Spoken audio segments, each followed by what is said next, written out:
आप लोगों का हमारी चैनल और हमारी क्लास में बहुत ज़्यादा स्वागत है। आज मैं बात करने वाला हूँ केरेटोमेट्री नेत्र परीक्षण अधिकारी का जो सिलेबस है उसका ये हिस्सा है, तो उस हिसाब से आप लोग पढ़िएगा। और इस टॉपिक को शुरू करने से पहले थोड़ी काम की बात कर लेते हैं। तो काम की बात यह है कि हमारा जो है एजुकेट ऐप पे इस प्रकार से लोगो होगा उसका। एजुकेट ऐप पे हमारी क्लास चलती है जिसमें जो हिंदी मीडियम के जो स्टूडेंट हैं उनको हिंदी में वीडियो फॉर्म में रिकॉर्डेड लेक्चर मिलते हैं और हिंदी में PDF भी उपलब्ध कराई जाती है।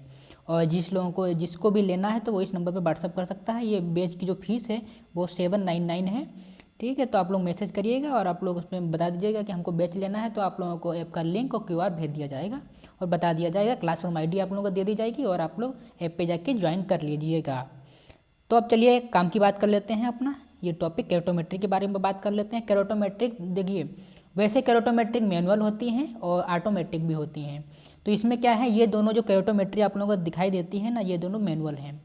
तो इसमें ये वाला जेबल स्वेज जो केरेटोमेट्री है इसका चलन प्रेजेंट टाइम में बिल्कुल ना के बराबर है। तो आप लोगों को सिर्फ इतना याद रखना है कि ये दो प्रकार की होती हैं, ये भी एक केरेटोमेट्री है और ये भी एक केरेटोमेट्री है। तो सिर्फ आप लोगों को एग्जाम की दृष्टि से सिर्फ नाम ही याद रखने हैं। तो इसमें जो केरेटोमेट्री है इस टॉपिक में जो बात करने वाला हूँ, जहाँ तक ज़्यादातर हॉस्पिटल में आप लोगों को इस प्रकार की केरेटोमेट्री देखने को मिलेगी, बाउज एंड लैम्प केरेटोमेट्री। तो चलिए इसी के बारे में अब बात करते हैं।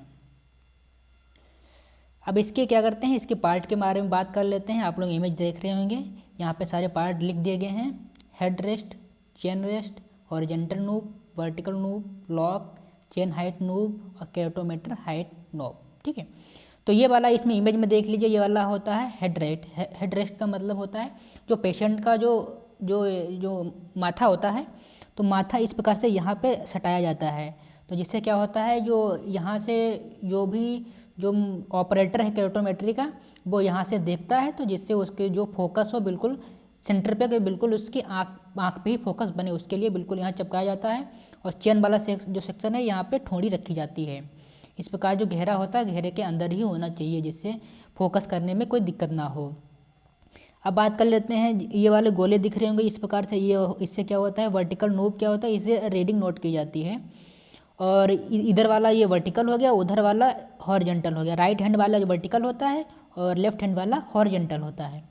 फोकसिंग नोब की बात कर लेते हैं, तो इससे क्या कहता है, फोकस के लिए इसको किया जाता है, एडजस्ट करने के लिए इसको किया जाता है। लॉक करने के लिए क्या मतलब, जो एक प्रकार से जो हिलता रहता है ना, मूवमेंट इसमें होता रहता है, हिलता अगर घुमाना चाहें तो इधर उधर मतलब आँख पे फोकस करने के लिए, एडजस्ट करने के लिए थोड़ा मूव कराना पड़ता है।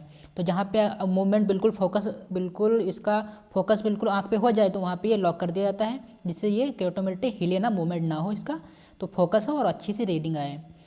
और चेन हाइट नोब का मतलब क्या होता है, जो पेशेंट का ये ठोड़ी होती है इसको कम ज़्यादा करने के लिए किया जाता है, क्योंकि देखिए हर पेशेंट की जो फेस का साइज होता है वो कम ज़्यादा होता है, उस प्रकार से ये एडजस्ट करने के लिए किया जाता है। केरेटोमेट्री हाइट नोब, इसमें क्या होता है, ये इस वाले केरेटोमेट्री को ऊपर नीचे एडजस्ट करने के लिए किया जाता है। इस प्रकार से आप लोग सारे पार्टों के बारे में आप लोग देख लीजिएगा, एक नज़र आप लोग डाल लेंगे तो आप लोगों को याद हो जाएगा। ज़्यादातर जिस स्टूडेंट ने अच्छे हॉस्पिटल से किया होगा, तो वहाँ अच्छे हॉस्पिटल की खासियत ये है कि वहाँ इतनी प्रैक्टिस ही करा दी जाती है, प्रैक्टिकल एक्सपीरियंस दे दिया जाता है कि इतनी ही ड्यूटी लगा देते हैं कि उसको ज़बरदस्ती काम करना पड़ता है और काम करने का फ़ायदा उसको एग्जाम में दिखेगा, क्योंकि वो डायरेक्टली, जैसे जिसने अच्छे हॉस्पिटल से नहीं किया गया है तो उसने ये सिंपल सी बात केरेटोमेट्री देखी जरूर होगी, लेकिन कैसे यूज़ करना है उसको नहीं पता होगा, और यहाँ पे उसको याद करना पड़ेगा। और जिसने अच्छे से ड्यूटी की है और अच्छे हॉस्पिटल से की है तो उसको फिलहाल एक बार वो देखेगा इमेज को और वो उसको अच्छे से समझ में आ जाएगा। लेकिन कोई बात नहीं, जिसने अच्छे हॉस्पिटल से नहीं किया कोई बात नहीं, वो उसको थोड़ी मेहनत ज़्यादा करनी पड़ेगी, लेकिन वो याद कर लेगा तो वो बराबर मैनेज हो जाएगा। अब बात कर लेते हैं इसके प्रयोग की, प्रयोग कैसे करना होता है, इसका यूज कैसे करना होता है। यूज में यह है कि यहाँ से देखने पर पेशेंट की आंख में ना इस प्रकार से जो मार्क्स, गोल गोल मार्क्स दिखाई दे रहे होंगे। ठीक है, तो इसमें करना ये होता है कि जो हॉरिजॉन्टल वाला होता है, मतलब जो लेफ्ट वाला जो चक्का होता है, इसको क्या करता है, इसको घुमा के जिस प्रकार से इसको प्लस को मिलाया जाता है, और वर्टिकल वाले से इसको मिलाया जाता है। तो जहाँ पे वर्टिकल वाला गोला रुक जाए, ठीक है, तो यहाँ पे एक इस प्रकार से स्ट्रिप लगी होती है, वहाँ उसके सामने की रीडिंग, जैसे 45 डायोप्टर या 40.5 डायोप्टर, जिस प्रकार से होती है रीडिंग नोट कर ली जाती है। और उसी प्रकार से हॉरिजॉन्टल की रीडिंग नोट कर ली जाती है और यहाँ पे ये वाला जो एक्सेस वाला है तो एक्सेस नोट कर ली जाती है। इस प्रकार से आप लोगों को ये होता है बिल्कुल स्फेरिकल कॉर्नियल, बिल्कुल आप लोगों को जो मार्क्स दिखाई दे रहे होंगे बिल्कुल गोल सटीक परफेक्ट आप लोगों को दिखाई दे रहे होंगे। अब इसके आगे की बात कर लेते हैं। आगे की बात क्या है, ये प्रयोग कैसे किया जाता है, इसका उपयोग कैसे, उपयोग मतलब काहे में होता है इसका उपयोग। तो इसका उपयोग होता है इस प्रकार से, आप लोगों को मार्क्स अगर दिखाई देना तो आप लोग समझ जाइएगा वो केरोटोकोनस का पेशेंट है। केरोटोकोनस में क्या होता है, केरोटोकोनस में क्या होता है, इस प्रकार से कॉर्निया होती है उसका जो साइज होता है बाहर की ओर निकला हुआ होता है, तो ठीक है उसको केरोटोकोनस बोला जाता है। और इसमें क्या होता है, इसका जो इलाज किया जाता है वो ज़्यादातर सर्जरी के द्वारा ही, मतलब जो परमानेंटली जो इलाज होता है वो सर्जरी के द्वारा ही होता है, वो होता है केरोटोप्लास्टी के द्वारा इसका जो है ट्रीटमेंट किया जाता है। और बाकी जो टेम्परेरी रूप से क्या कॉन्टैक्ट लेंस स्पेक्टिकल के भी द्वारा भी किया जाता है, लेकिन वो कुछ टाइम के बाद वो उसका वो यूज नहीं होता है और वो वर्क नहीं करता है, स्पेक्टिकल हो या कॉन्टैक्ट लेंस हो। एस्टिमेटिज्म की बात कर लेते हैं। एस्टिमेटिज्म में क्या होता है, इस प्रकार से तिरछा आप लोगों ने नॉर्मल देखा हो ना, इस प्रकार से बराबर उसका स्ट्रक्चर होता है, लेकिन यहाँ पे आप लोग देखने को थोड़ा इधर की साइड भगा हुआ स्ट्रक्चर है, तो ये होता है एस्टिमेटिज्म में।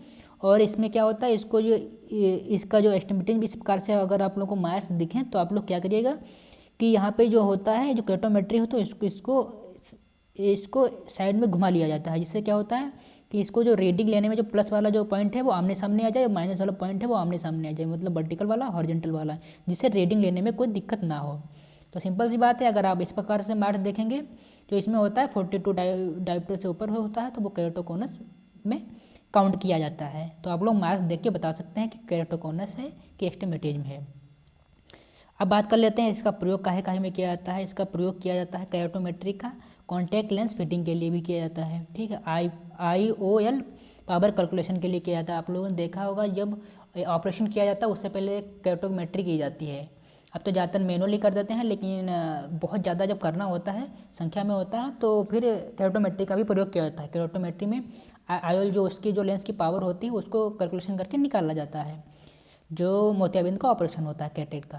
और मेजर जो काम होता है इसका जो एंटीरियर सरफेस का जो होता है, जो कॉर्निया की जो सरफेस होता है एंटीरियर वाला, ये वाला पार्ट याद रखिएगा एंटीरियर वाला, तो इसमें क्या होता है रेडियस ऑफ कर्वेचर को भी मापा जाता है। एस्टिमेटिज्म तो आपको बता दिया, केरोटोकोनस बता दिया और कॉर्नियल शेप बता दिया, ठीक। कॉर्निया का शेप भी नापा जाता है। अब बात कर लेते हैं कि केरोटोमेट्री की जो रेंज होती है वो होती है 36 डायोप्टर से कितना नाप सकती है केरोटोमेट्री, 56 डायोप्टर, ये इसकी रेंज होती है। और इसके जो पावर निकालने का एक फार्मूला होता है, वो आप लोग फार्मूला से माइंड में रखिएगा, हो सकता है फार्मूला पूछ दिया जाए।